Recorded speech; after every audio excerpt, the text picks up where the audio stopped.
Hi guys, welcome back to my channel. तो last class में हमने क्या पढ़ा था कि काउंट कैरेक्टर, राइट? ऐसा कोई एक प्रोग्राम पढ़ा था, ये हमने किया था। Find frequency of character in the string. ठीक है। तो ये हमने कर दिया था। आज है कि find frequency of element in an array. ठीक है। ये हमने जो किया था, ये हमने क्या किया था कि हमें एक स्ट्रिंग मिलेगा और एक हमें टारगेट मिलेगा, मतलब एक कैरेक्टर मिलेगा। एक कैरेक्टर को हमें फाइंड आउट करना है कि वो कितनी बार वो स्ट्रिंग के अंदर अपियर हो रहा है। जैसे प्रोग्रामिंग करके हमने एक स्ट्रिंग लिया था, उसमें हमारा टारगेट था एम। तो एम कितनी बार अपियर हो रहा है, तो एम का काउंट हमें बताना था, करेक्ट? तो ये वो प्रोग्राम था। ये जो है find frequency of element in an array, हमें इसमें क्या करना है कि हर एक एलिमेंट कितनी बार अपियर हो रहा है वो बताना है। ठीक है। इसमें एक एलिमेंट का, एक कैरेक्टर का बता रहे थे, इसमें हर एक एलिमेंट का ऑकरेंसेस हमें बताना है, मतलब काउंट बताना है कितनी बार वो अपना प्रेजेंट है इस एरे में। ठीक है। तो अभी चलते हैं, क्लास बनाते हैं direct.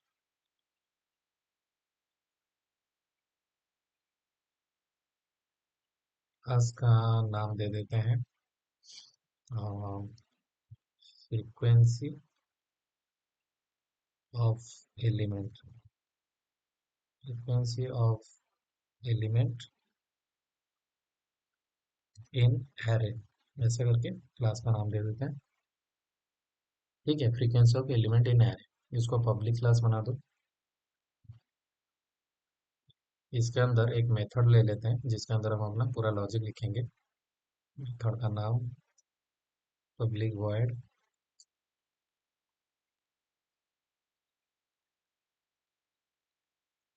Frequency of element in array, program करके एक मेथड ले लिया मैंने। ठीक है। अब इसके अंदर हमें क्या करना है, सबसे पहले हमें जो एक इनपुट मिलेगा, मान लो कि एक एरे इनपुट मिलेगा। ठीक है। इंटीजर इंटीजर एरे नहीं, स्ट्रिंग एरे मिलेगा। हर एक एलिमेंट का हमें चेक करना पड़ेगा। जैसे ये हमें स्ट्रिंग एरे मिला, इसके अंदर हमें मान लो कि हमारे पास क्या है, वही प्रोग्रामिंग को ले लो। पी कॉमा स्ट्रिंग एरे ले सकते हो, इंटीजर एरे ले सकते हो, कुछ भी ले सकते हो। ठीक है। या तो हम इंटीजर एरे ही ले लेते हैं, वो थोड़ा इजी रहेगा। एरे का नाम एरे दे देता हूँ, इक्वल टू, इसके अंदर हम सारे इंटीजर्स ले लेंगे। 1, 2, 3, 4, 5, 2, ऐसा करके मैंने एक रैंडम सा एरे ले लिया। ठीक है। तो इस एरे के अंदर हमें देखो, 1 कितनी बार है, 2 बार है। 2 कितनी बार है, 2 बार है। 3 एक बार है। 44 2 बार है। 56 वन टाइम है। ठीक है, 5 एक बार है। तो ऐसा करके मैंने एक रैंडम सा इंटीजर एरे ले लिया। इसके एरे के अंदर हमें बता रहे हैं कि हर एक एलिमेंट का काउंट कितनी बार हो रहा है, मतलब कितनी बार प्रेजेंट है। ठीक है। तो सबसे पहले हम क्या करेंगे, इसका दो तरीके से सॉल्व कर सकते हैं। एक लिंक क्यू का अप्रोच यूज करके कर सकते हो, डॉट ग्रुप बाय यूज करके। ठीक है। और एक, अगर लिंक क्यू का अप्रोच नहीं है तो नॉर्मल अगर करना है तो डिक्शनरी यूज करके कर सकते हो। ठीक है। तो डिक्शनरी यूज कर लेते हैं हम। डिक्शनरी किस टाइप का रहेगा, दोनों की एंड वैल्यू रहता है डिक्शनरी में। तो सबसे पहले की का टाइप बताना पड़ता है आपको, जो कि इंटीजर। और ये हमारे इंटीजर से सारे, तो की हमारा इंटीजर रहेगा। वैल्यू क्या होगा, वैल्यू हमें काउंट बताना है, हर एक नंबर कितनी बार अपियर हो रहा है। तो वैल्यू भी हमारा इंटीजर टाइप का रहेगा। ठीक है। उसके बाद हम इसका नाम ऐसा फॉर्मेट दे देते हैं, की वैल्यू का ऐसा दे दो, या तो इसका नाम दे दो डिक, मतलब डिक्शनरी का शॉर्ट ऐसा डिक्ट करके दे दो। ठीक है। तो डिक्शनरी हमने ले लिया, इंटीजर, बहुत इंटीजर टाइप का की एंड वैल्यू। अभी हम लूप थ्रू करते हैं हमारे एरे को, हर एक एलिमेंट को चेक करेंगे एंड डिक्शनरी में स्टोर करते जाएंगे उसके काउंट। ठीक है। तो फॉर ईच लगा लो, for each variable item in array कर दो ऐसा, var item in array, array का नाम हमारा ए आर आर है। ठीक है।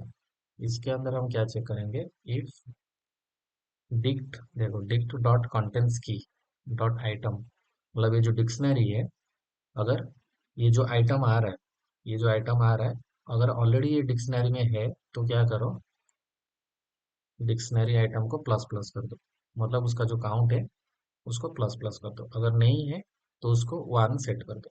एल्स डिक्शनरी, इसको एक बार ये करना पड़ेगा, ऐसा करना पड़ेगा। डिक्शनरी डॉट, यहाँ पे हमने क्या किया था, डिक्शनरी ऑफ आइटम, राइट। तो डिक्शनरी यहाँ पे dot item, add item one कर दिया हमने।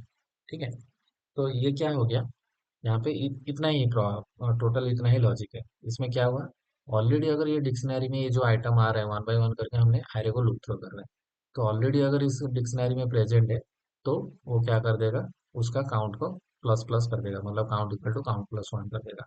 अब ये वन का काउंट जो जो भी रहेगा उसको प्लस वन कर देगा, अगर नहीं है तो उसको ऐड कर देगा, उस डिक्शनरी में ऐड कर देगा।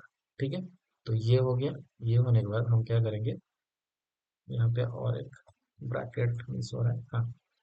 ठीक है, अभी इसके बाद ये फॉर ईच घूमने के बाद हमारा सारे एलिमेंट डिक्शनरी में स्टोर हो जाएगा, मतलब हर एक एलिमेंट और उसका कितना काउंट है वो स्टोर होके मिल जाएगा ये डिक्शनरी में, की एंड वैल्यू पेयर में। ठीक है, उसके बाद हम ये डिक्शनरी को लूप थ्रू करके सबको प्रिंट कर देंगे कौन कितनी बार अपीयर हो रहा है। ठीक है, तो यहाँ पे हम लेंगे फॉर ईच और एक ले लेते हैं वेरिएबल आइटम इन एरे, नहीं अभी हमारा क्या आएगा, डिक्शनरी आएगा। डिक्शनरी को लूप थ्रू कर रहे हैं और इसके अंदर जितने भी है कंसोल डॉट राइट लाइन करके हम की एंड वैल्यू को प्रिंट कर देंगे। कंसोल डॉट राइट लाइन, इसके अंदर लो आइटम डॉट की, आइटम डॉट की मतलब ये सारे आ जाएंगे, हर एक नंबर्स आ जाएंगे, प्लस यहाँ पे करो कितनी बार अपीयर हो रहा है वो करना है, तो यहाँ पे इक्वल टू सिंबल ले लो और प्लस करके item dot value, item dot value में क्या आ जाएगा, आपका काउंट आ जाएगा, वो एलिमेंट कितनी बार अपीयर हो रहा है। ठीक है, तो ये हो गया। अब हम एक बार हमारा प्रोग्राम डॉट सी एस पे चलते हैं, इसमें हमारे क्लास का ऑब्जेक्ट बनाएंगे। हमारे क्लास का नाम क्या है, frequency of array element, frequency of element in array. इसका ऑब्जेक्ट बनाओ equal to new frequency of element in array. फिर हम क्या करेंगे, ऑब्जेक्ट डॉट करके हमारे मेथड को कॉल करेंगे। हमारे मेथड का नाम क्या है, frequency of element in array program. ठीक है, अभी हमें, अब हम रन करेंगे तो हर एक एलिमेंट कितनी बार अपीयर हो रहा है वो हमें कंसोल पे दिखना चाहिए।